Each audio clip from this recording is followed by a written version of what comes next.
Good afternoon, everyone. We're very happy to be back to another episode of the Teaching Tidbits series. It's been a very busy but productive semester. It's December.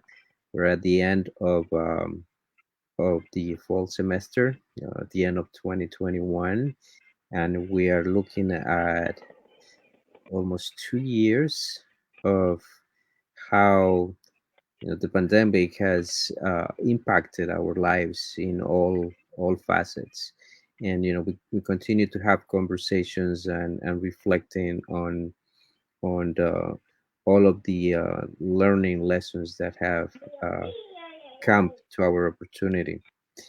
My name is Carlos Guevara. I'm the Director of Educational Technology and the Center for Teaching and Learning at Hostos Community College, and I'm very happy to have with us a esteemed colleague, Professor Stacey Cooper, who's an assistant professor at the Behavioral and Social Sciences Department. Welcome, Stacey. Thank you so much, Carlos. Thanks for having me here today to share my thoughts. It's a really good opportunity, and I'm always, interested in speaking with you and CTL in general. Thank you. Thank you for accepting the invitation and for accepting having a conversation with us. As I mentioned, we have been creating these spaces for us to have a conversation and share different perspectives from faculty, from us as human beings, how this is impacting all the different facets. But we are going to be focusing on what we do at Hostos, teaching, right? So I wanted to start with the first question and asking you the question, how has your teaching changed during the pandemic? All right, so this is a pretty big question, but it also has specific parts, and I also think it has very psychological parts. I just want to say the first thing when I first thought about this question is what came to my mind is that I think it's first important to acknowledge that the pandemic has affected all of us in some way or some form. Students, faculty, staff, everyone. And so when I think about that in terms of my teaching during the pandemic, I think that's the major takeaway, that we've all been affected, impacted. And so that's one of the things I keep in mind every time I interact with my students. And so, but I've also taken the opportunity, the pandemic has also been an opportunity for me to reconsider what role my courses play in my students' daily lives. So what does it look like for them? And to find more efficient ways of facilitating their learning. So I see myself not so much as someone who's just disseminating information, but someone who's facilitating their learning in a lot of different ways. But I also have to weigh that with the events that we're living in, the world we're living in currently. So I also keep that in mind. What I want to do is include more moments for connection and understanding. So I think a lot of what I'm going to say today has that kind of focus around it. So paying attention to the pandemic, students' lives, and keeping and maintaining some kind of connection and understanding about their lives. So teaching for me on a whole is really about this facilitation of learning. So no matter what platform or context, I see that as a key element. So when the pandemic happened, it was an opportunity or I would say a challenge for me to kind of figure out, well, how to do this, how to now facilitate in-person learning in the online space. Even though I've had, opportunities to teach some kind of hybrid courses, and I've thought a lot about online courses, but with the added element of having to do it so quickly was one of the things that I had to deal with. This I'm here on Monday, and then Wednesday, it's something else. How did I deal with that? I had to think about and step back and think about how do my students deal with not having access to the internet, not having access to computers. And also, a lot of them had limited Blackboard experience beyond just maybe getting their syllabus on Blackboard, but they didn't really have that much. So how to deal with that. So the first semester was very difficult, and it was a huge adjustment. Just trying to reconnect with them and just trying to find out if they were still there. So, prior to the pandemic, I think I was lucky in some ways because most of my course material was already online. So I had all the handouts, I had most of the readings, I had a lot of activities on Blackboard. It was just finding a way to make it more efficient and much more user friendly, I would also say, which is not the easiest thing with Blackboard. As we know, Blackboard is not the most user friendly thing, but I just had to figure out ways of doing that. And I think, having the opportunity to work with people in ed tech was also a good advantage for me. So I took the opportunity. I saw it as a challenge, and I wanted personally to make my courses better for my students. It's not perfect, but I think it's definitely better than where it was prior to the pandemic. So I see that as a win for me and hopefully a win for them. So basically, the courses have gone from being in person to fully online. And so I've spent a lot of time working on like my class lectures and the recordings because that's who they get to see, how they get to see me. They don't get to see me in person and we get to meet on Zoom, but the majority of time they get to interact with me is through my lecturing.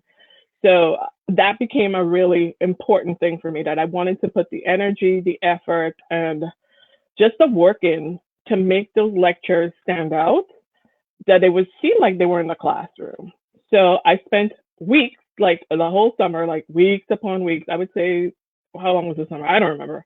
Most of the summer, late at night, recording these lectures, but not just recording them, because we first started using Zoom. And what happened is that a lot of students wouldn't check the Zoom lectures. So I had to learn from that. They liked the Zoom. And then when I put it up on a YouTube channel, I had a YouTube channel prior. They wouldn't, when I looked at the stats of the viewership, the stats were really low, like 0, 1, And I was like, okay, at least 1 or 2 people are looking, but it wasn't effective. So what I started to do is I, try to figure out, well, what do we have at Hostos that I can use to make this lecture stand out, to make it something that they want to do. So I found Nearpod, which I'd heard about several years before, because I remember we had the Nearpod initiative, and then I didn't hear about it again. But then I asked around, and I asked David, of course, Santos, what's going on with this thing, and so I asked about, I think it was Eber who gave me permission to use it. So I started looking into the Nearpod, and I liked it because what the Nearpod allows you to do is to still keep your PowerPoints if you want to use the PowerPoints, and then lecture over them.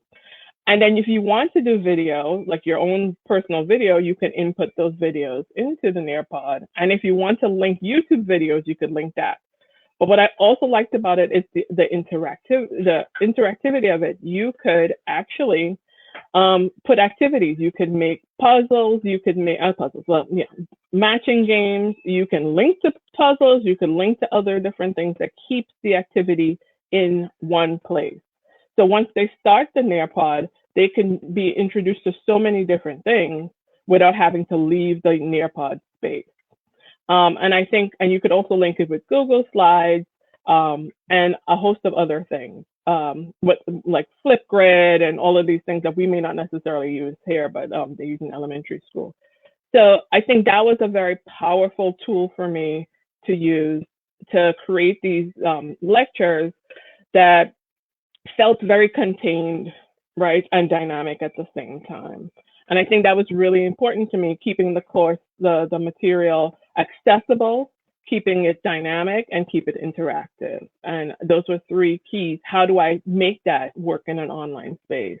And so Nearpod became important, Blackboard became more important, but also making the Blackboard in such a way that students could find what they're looking for. I think oftentimes what Blackboard requires is a kind of just thinking about how your layout works.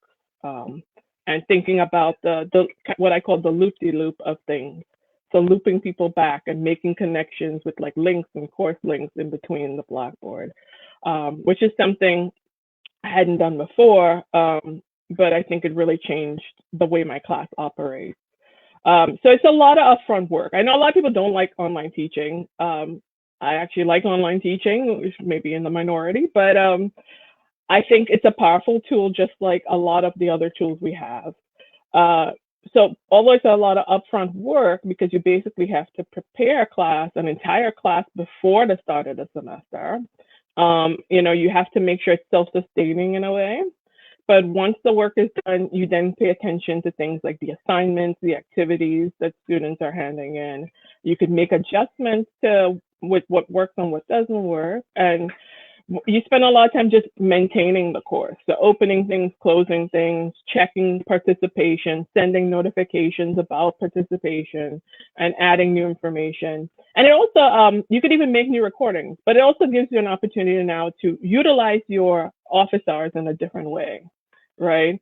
So the office hours can become much more personal and I think more useful for students, because it's not simply about, handing in papers, or students don't often come to office hours, but now you could say it becomes a group conversation, which is how my office hours have changed. They're more of a group conversation rather than a one-on-one, which they can still do one-on-one if they prefer, but we talk in general about where they're at, what's going on, and people sometimes just show up just to say hello. So it's about being purposeful, which is, I know, one question about just kind of connection and understanding. Great. And I was gonna ask you this question, but you have already answered all of the adjustments that you have been making as a result of the shifts. And in a sense, you're describing very well the approach for focusing on the user, focusing on the Mm-hmm. student. User experience is very important in the online setting. And UDL, Universal Design for Learning. So you've been using all of these concepts to make sure that then you focus and provide the students with opportunities to engage and interact with the content. Excellent. Now, the next question, right? Knowing that everything that has been going uh, in our society, the levels of stress, the impact on wellness, impact on mental health, has been something that we have to deal with in the classroom. So Mm-hmm. this question is about how your background in psychology helped you in to be intentional in these adjustments that you have made. Okay, so when I think about this question, I was like, oh, I never really thought about my background in psychology. And when I saw it, I think people always think that as a psychologist, you have a lot, your areas in therapy or mental health. And I'm not a mental, yes, but no. My area is developmental psychology, right? So I'm a trained developmental psychologist. I have a research background. I spend a lot of time understanding concepts in terms of cognition, and teaching, learning. And these are my research areas: teaching, learning, and identity development. So those are my three key things: teaching, learning, and identity development as it relates to Black and Latino immigrant college students. So basically our students, right? So, when I think about how that works into what I'm doing every day, it's everything that I do every day, right? So I constantly think about, well, how do I reach them? How to reach them by still paying attention to what they're going through, and so also recognizing that they have challenges as well. So I try to be aware of those challenges, and I try to fit these things into, like, how to make the class and the lecture not be an additional burden to those students, right? And of course, learning is always a challenge, right? But it's like sometimes people focus too much on quantity rather than quality. And I think when we first transitioned to the online world, I think a lot of people were like, you need to do this, that, this, and the next. You need to do more, more, and more because we're not sure if they're doing this. We're not sure if we're doing that. And a lot of people went into a panic mode, right? But I think what I learned from my students is that they wanted to learn, but a lot of times what was getting in the way is life. And I'm sure that's most people, right? And I think a lot of them didn't have access to Wi-Fi that was reliable, right? A lot of them, I had students who were actually logging into our Zoom sessions via their regular LTE, right? And so they were burning through their data, right, just to log into certain sessions. A lot of them didn't. They had their phones. Most students, some people, they didn't have a lot of access at the time. So what I guess being a psychologist, the best guess being a person, being a human, right, allowed me to do is recognize that things aren't perfect. We're in a situation we've never been in before, right? And so I didn't want I wanted them to learn, but I didn't want the learning to be a burden to them. So I had to find ways to understand who they were, where they were coming from, and what was going on. And part of that means, sometimes giving them the benefit of the doubt, right? I learned to be more flexible when interacting with my students. I think hopefully all of us have learned to be more flexible when it comes to interacting with our students. I would give them more opportunities to hand in work, some in whatever form, especially in the beginning, whatever form they could hand it in. It was okay for me. And so we had a lot of phone calls rather than online connection in the beginning, online in the Blackboard space. Um, and then I also took into consideration just that we're just stressed and bombarded. So, I tried to work with them about just completing assignments.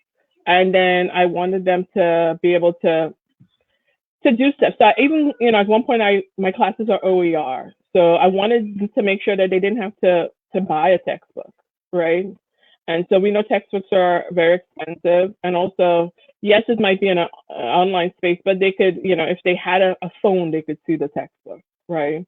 So I just wanted to be more accessible. And I keep going back to that because that's really what it is. And I think just being aware of who my students are and getting to know them, even in an online space, that was important to me, right? Sometimes I wouldn't wait for them to come to me. I would go to them, I think. And, that's part of the whole shift that has to happen.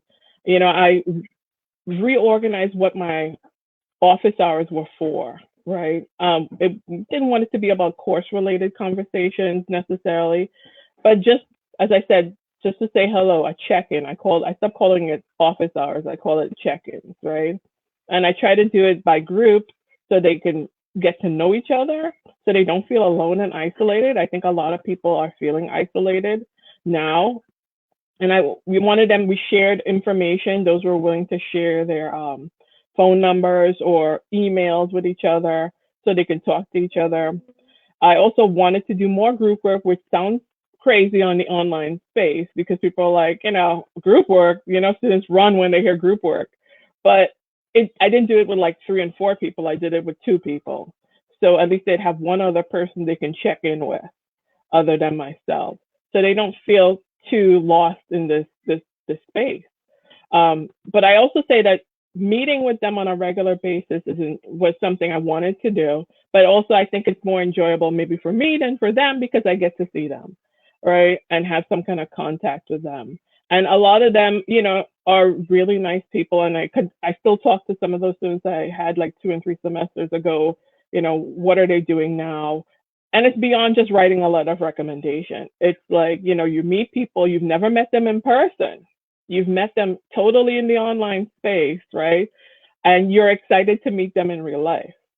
So, and I'm just excited for the day when they were like, oh, professor, remember me? And I'm like, oh, yeah, So I think being intentional about just keeping the contact, the connection, and being considerate, I think are ways that I've been intentional with my students.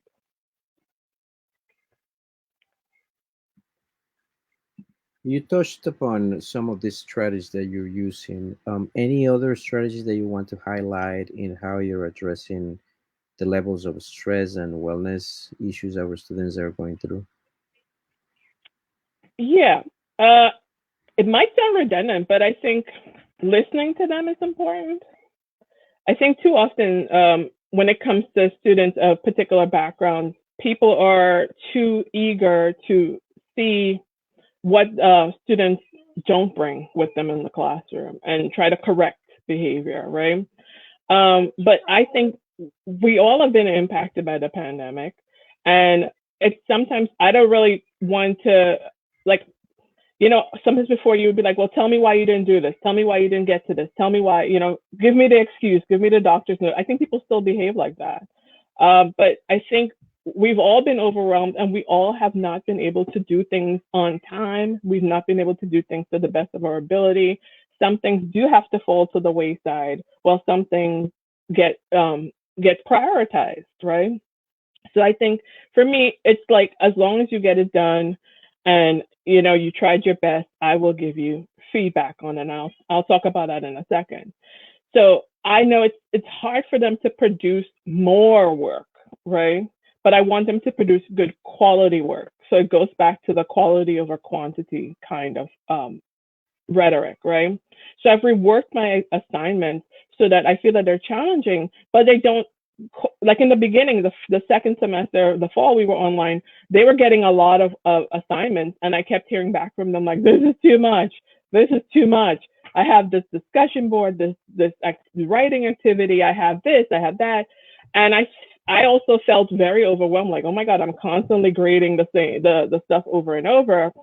But I also think that what has to happen for them is that hold on one moment, is that they needed time to think and they needed time to understand the material coming through in a very one-dimensional way, right? Maybe through the screen. So they needed a little more time. And I think being willing to hear that and understand that was very key to how the class works now. So I've also, although I have set due dates, I know that's, an issue now that we're talking about. I still believe in them. I still give them extra time past the due dates to submit their work. I've also opened to reopening assignments. I think that's important, for those who didn't have a chance to do it. And, always be open to just getting it via email if they want to do that. But one thing I think that's really important is if we want to see changes in students' work, give me a minute. We have to work on the idea of feedback. And I think feedback is very important for me. Giving robust feedback for assignments, especially writing assignments, is key. I think I think whether in person or online, students need to know how to do something, right? I think we all have these kinds of assumptions sometimes that they know they know how to write something or they know how to do something, and maybe they do and maybe they don't. So I've worked on trying to rewrite my instructions for my assignments, and I constantly update them. I read them myself, and I also look at when students don't get what I'm saying, because as a messenger, your message isn't always received by the person receiving the message, right? And sometimes, so you have to be open to the fact that what you put on paper is not perfect, right? What you put on paper could use a lot of work too. And I like steps. I think sometimes when you write like step 1, do this, step 2, step 3, sometimes people need that. And sometimes they need a video attached to the assignment, telling them how to do something or showing them. So I do a lot of video tutorials that kind of and I noticed that in the first semester, I didn't have as many video tutorials, like how to access this, how to do this, how to do that. And now I think I have like 6 or 7 of them. I don't know, just like how to put up an assignment, which is part of the, the training, but maybe a lot of them don't remember. So, how to do it. It took me a few minutes to just do a couple of them. They're not perfect either, but, they're tailored to the class. So, and people put things in different places. So giving them feedback in that way, providing them with the way to do things, I think has helped students navigate the course better. Where to find things on the Blackboard page is also good for my course. And when I give them feedback on their assignments, what I do is I tend to look first for the positive about what they've written, right? And then I think that's really important. I think, sometimes it's hard to kind of want to like not want to correct what people write, right? As when you read it, it's like, oh my God, this could have been so much better. But I'm learning not to want to do that. So I try to look for what they've written in a positive light, and then I kind of provide what I didn't understand about what they wrote, and how that could be improved. And then I also provide strategies with an additional rubric for how to improve. So like, what's your main point here, right? And there's like, huge lines, sentences, a couple of sentences like, well, think about when you write, what point do you want to make in this statement, right? So the feedback has like constructive things for them to do. It's not just like make the sentence better. It has a lot of information. I also provide them with strategies for like things like going to the writing center or how to do APA style, because it's very difficult. Even though it's expected, it's also something they're still learning. So it's never going to be something perfect, right? I don't expect their APA style to be this perfect thing. I expect them to be able to just try. That's really what I tell them, just try. And I also encourage them to do tutoring and also encourage them to go to the writing center. I think that's what I was saying. Sometimes students think in definitive kind of black and white ways about their abilities. For example, they come into classes like thinking, I can't write, like so many times, like I cannot write. And that's their identity around a particular thing. So, and I could go in a whole conversation about this, but we all have identities around about our learning, right? So students come into classrooms sometimes think with this identity that I cannot do something. I'm not a writer. I can't write. Or I'm not a math student. I'm not good at math, right? So I can't do this. And so that kind of hinders their performance on certain tasks, but it also builds anxiety around assignments. So when they look at a syllabus and the syllabus is filled with writing assignments, like, oh, every week you have this, or every 2 weeks you have this, you have a discussion board, you have a what I call learning activities, which are specific activities where they go deeper into a topic within a chapter, and they have to do some kind of research around it. They get really anxious because they feel, well, oh my God, I can't write. And so one of the ways that I feel that alleviates that is to provide them with some kind of validation, and that's through the feedback, right? And so it's not about just throwing out, throwing out kind of placations, but it really is about the idea that, writing is a skill, right? And it's something to be learned and something to be worked on. And so I try in my feedback to enforce that and let them know that we're not perfect writers. I'm not a perfect writer. Writing is the hardest thing for a lot of academics. And and that it's not about failure, but it's about what can I do better the next time? And so it's building this kind of resilience in them to keep wanting to do things, but alleviating the stress in the sense that it's not perfect, but yet still I'm going to read it and I'm going to try to understand what you're saying here, because I think what you're saying is important, right? And so it's about, to me, growing a sense of trying. I want them to try to do something. I want them to try to do something rather than to be stuck, right? So, and for me, it's about providing this guidance on what can be improved.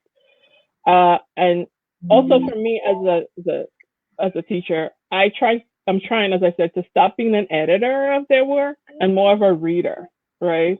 And a reader looks at, well, what do I understand? What do I think is they trying to say? An editor tries to correct, I think, a lot of times, right? Like the red pen, I try to throw in my red pen or, color pen, because I think it's all still a work in progress. If they were perfect students, they wouldn't need college, right? They would be done with everything. So seeing them as developing is really more important rather than see them as developed, right? Great. I hope that you're able to hear me. Yes. Great. Usually we have to deal with some of those technologies, so my computer is acting up a little bit. But Mhm. to this point, we thank you for sharing all of those different perspectives and strategies on how you're focusing the classroom, how you're focusing helping being a resource for the student. But in order for you to be able to do that, you have to find a way of keeping yourself grounded and energized to be able to perform your job. Can you share with us some of the strategies you use to keep you grounded and energized every day? Okay. Well, all right. So I think when I saw the word energy, I'm like, I don't even know if I'm energetic or energized, but I guess I see it as how do I keep going? Okay, I'm all right. So I think for me personally, I work better if my day is structured, right? And I think this is something I try to impart to my students about structure and or be trying to be organized. Am I the best at it? No, right? Does it work every day perfectly? No. Am I trying? Yes, I give myself credit for that. So I look at it, yes. So it's taken me about 2 years to create a certain level of structure that kind of works for me to get things done, right? Which is going to change, unfortunately, now that we're going back to campus. So readjusting, being open to the adjustment and readjustment, right? So part of my daily structure means that I have a schedule, right? I have the schedule for writing, and I have a schedule for when I grade. I have times a day when I check emails. I have times a day when I don't check emails, right? And I have times where I log on and log off and spend time with my child. So I have to find a way to make all the things that I need to do kind of work and balance, right? And meetings and all of that. And I try not to deviate from that, but some days are different than others, and I do try to take it like one step at a time. Um, so, it's difficult to find time to do your scholarly work, which is expected of you, but you still need to get it done. So I've been trying to carve out more time for those things. So I look at my spell. I also look at what I do in a flexible way. So I write like lists of what I need to do. So I break down larger tasks into smaller tasks. And I write down lists of, well, what do I need to do? And what do I need to knock out for this particular thing? And I think that helps me bring any anxiety under control as well. And I try to impart that to my students in showing them how to make a schedule. Not to say they don't know. A lot of them do know, of course, how to make schedules. But I think sometimes, we for as teachers we teach, but we don't want to learn too, right? So we don't want to take our own advice. And so I'm very guilty of doing that. They're like, oh yeah, make a schedule. I have my book here, and then I never look at it again, right? So I had to literally get it together and say, okay, here's what I'm going to do here. Here's what I'm going to do here. Here's what I'm going to do there. And break down each task. If you're working on a paper, break down the paper by sections and write section by section by section. If you're going to work on your class redesign, break it down by task. And that has helped me. And sometimes I lose sight of that, but I also have to sometimes come back to that. It's sometimes those things that are key. And also, for me, sometimes just letting go of the fact that you can't do everything all the time and you can't be everything to everyone all the time. That kind of works for me to also keep energized. I also try to find some time, not all the time, to work on things that are not work related, right? So doing things around the house, running errands, not just because I have to, but also because sometimes it's good to just get outside the house, right? And not be in the space. Okay, ice cream. And most, I think, important. Okay, all right, come on. All right. All right. That is Okay, oh my God. that is one of the energies that you can take That's one from. of the energies. Energizer, energy zapper. I don't know. Okay, all right.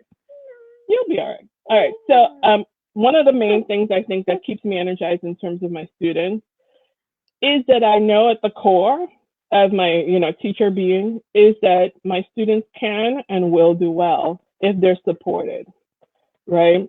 I think it's something that is underlying how I approach teaching in general. It comes from my developmental background, knowing that, from a Vygotskian perspective, understanding that, we're working in this, if we have these knowledgeable peers, if we have the support system, if we have a validation and recognition of who we are as people and that we are knowledgeable people, that we can do things. And I see myself when I walk into the classroom or online, I try to put it to them that they are capable and knowledgeable people. If they're supported and given so I think if they're supported, they will learn, because I think at the core they do want to learn. It's just finding ways to reach that for them. There's a lot of things in people's way as adult students that kind of get in the way of their learning, right? So I think I hold on to those Vygotskian tenets of support, validation, recognition, and so I try to do that for them. I'm not saying it's perfect, but I think I try. So I try to reach out to them, contact them, and provide feedback. And those things get me going as well, right? I think. Okay, all right. Why are you screaming? Great. This is going to be in perpetuity, right? Yeah. Okay. We're closing this conversation, and very helpful tips that I hope that everybody will relate and use as in practice. Any other resources that you can share for others to use? Yeah, yeah. I definitely think for me, I like. Okay, all right. I like YouTube as a resource for sharing video examples and concepts. I think it's a good place for students also. Okay, give me a minute. Not just to find information, but they can use it also to create videos and class presentations too, if that's something that you want to use with them, right? Because even though some students may not know the know-how of doing it, if you provide basic training, or even just get them to use their cell phone, they can post things on YouTube or even Instagram. Hold on one moment. What is it? Here, take this. Yeah. Okay. They can use those resources to help them explain concepts. It could be something as simple as explaining a concept to the rest of the class, right? And they don't have to feel the pressure of, if you're doing it in a Zoom session, they have to do it right on in front of everybody else. They might be very nervous about that. So allowing them to make a video is useful. I also like a lot of picture work or visual media work, basically, right? Mm-hmm. I think for me, I think sometimes we focus always too much on the perfection of writing, but there's other ways people can express themselves that isn't writing, right? Through the arts. But I also, having done work in photo voice, where I had my participants take images that kind of express their points of view about their particular context that they're living, their living situation. I know the power of utilizing visual media as a way of self-expression, but also a way to just kind of critically examine the space that you're in, right? So I think you can utilize Instagram, Facebook, YouTube, right? And even just simple, and all the other ones like streaming services, podcasts, all these things, right? To help students express themselves, but also you can also get to understand what they understand about a concept or a paper or a topic, right? By getting them to explain it. And I found that a lot of them do very well that way when they're showing you an image and then they're writing something about the image, right? Because we do blogs a lot as well. We also do collages a lot. We've done collages where they go on to this website called befunky.com and they take pictures, right? Or you can do it with Canva, right? Mm-hmm. And they can create a collage and then explain why they chose those images. They can take their own images and explain why they chose those images. I've had students, we've done work in an artistic realm where they write poems, right? So I've gotten a lot of poems as well from students. I've gotten videos. I've gotten music, right? And I've also had students do an activity where they had to give best advice, like a YouTube video, those typical YouTube videos about what's your best advice for being a student in this class. And I was amazed by the quality, right? Of like, I was like, I need to learn from you guys. Like editing and music, I'm like, I don't even, it's really, and it always amazes you how good they are at something, right? And that sometimes they don't even see how good they are at something. Mm-hmm. So, encourage them to do things that aren't traditional, right? Or mix the traditional with things that are current. That's basically it, right? And you for yourself, don't be afraid to learn something new. If you don't know how to use Instagram, maybe try it. It's, and they love Instagram, by the way, right? We've done a whole Instagram project where they went in their neighborhood and showed what intelligence is by just taking pictures of people. And it was so abundant, right? So utilize the internet. It's something you shouldn't be afraid of. Use the app. I haven't tried TikTok yet, but who knows? You never know.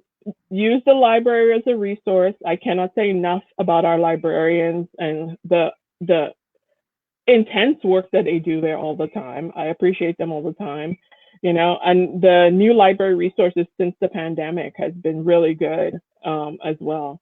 So it shows them how to do things from basic research all the way up to specific modules for different courses. So I would say check out the library all the time. Jamboard and Padlet if you like that kind of interactivity. I do love Nearpod. Panopto if you want to film video, but you don't want to use the other, like YouTube or something like that. And I also going to throw in here an oldie but a goodie, crossword puzzle makers, right? You can find them online. You can generate your own crossword puzzles. Sometimes people don't like to think about like that might be learned, but some people love crossword puzzles. And you can find some that are already made, but you could also tailor them to your particular topic. So those are some resources I like to use in my classes. Great. You're sharing a good set of great tips that we hope that people explore. And to reach out to ask questions, leave your questions in the chat for this video. It's going to be right away live in Facebook and YouTube. So take advantage of getting to have a conversation with Stacy. Stacy will be happy to share more tips on how she did it. To close, what would be your advice on what should we be taking from this experience this past close to 2 years, as we come back to a new normal that we still don't know how it is going to look like, but what are you bringing in this new stage? Wow, that's a deep question. I think I'm I think what, as I said before, I think I'm probably going to reiterate myself, is to understand that being able to be flexible and being the adjustment, right? Because there's a whole area of psychology called the psychology of adjustment, right? We should, understanding that you need to be able to adjust to different things and changing settings is key to life in general, right? Sometimes when we're very rigid, it causes more stress for us, right? So, and it doesn't mean that it's going to be perfect, but when we go back, there's going to be a lot probably that's just not working, right? From maybe trying to get on the train to try to get in the building, but also don't whataboutism. You don't know what's going to happen till it happens, right? So you want to be as prepared, but you also don't want to make more stress happen thinking about things that may not happen, right? Overthinking, which we're all guilty of it too, right? So I try not to overthink too many things. Sometimes I do overthink a lot of things, but also don't be as hard on yourself as you probably could be, because you're not perfect. No one's perfect. The situation isn't perfect. So kind of cut yourself a little slack. And if you need that moment to not be in a space, take that moment to not be in a space, right? Or not be in a situation. If you're a parent to a toddler, you probably know what I mean, right? If it's it's too much, sometimes acknowledge that it's too much and maybe step away for a little bit, and kind of ground yourself and then come back. It's okay to do that. I think a lot of times we put too much pressure, and also extend that to your students as well, because and the staff as well. I mean, people don't talk enough about the staff. Extend that courtesy to other people, because even if you're able to deal with something very well, because I'm sure that's going to come up where people are like, it's not a big deal, it's wonderful. That might not be everybody's situation. So, and so give people the room to, and don't take some things too personally sometimes, because it might not be about you. People do a lot of projecting. So, just be open-minded to all those things. And when you need the time to step away, and just set up those boundaries that you might need to have. Great. Right. With those great tips, we want to thank you once more, Stacy, for accepting the invitation, and we are for sure will be looking forward to inviting you to another episode of the Teaching Tidbits in the near future. And for everybody, just keep thinking about or looking for opportunities to take care of yourselves. We have to make sure that we are well in order for us to be able to do the work that we do. And as we are approaching this new normal, just follow the tips that were shared by Stacy, and keep the conversation. Let's keep the conversation. This is in social media, so ask the questions and we will be happy to answer. And for this and all of the other teaching tidbits, we invite you to visit our website.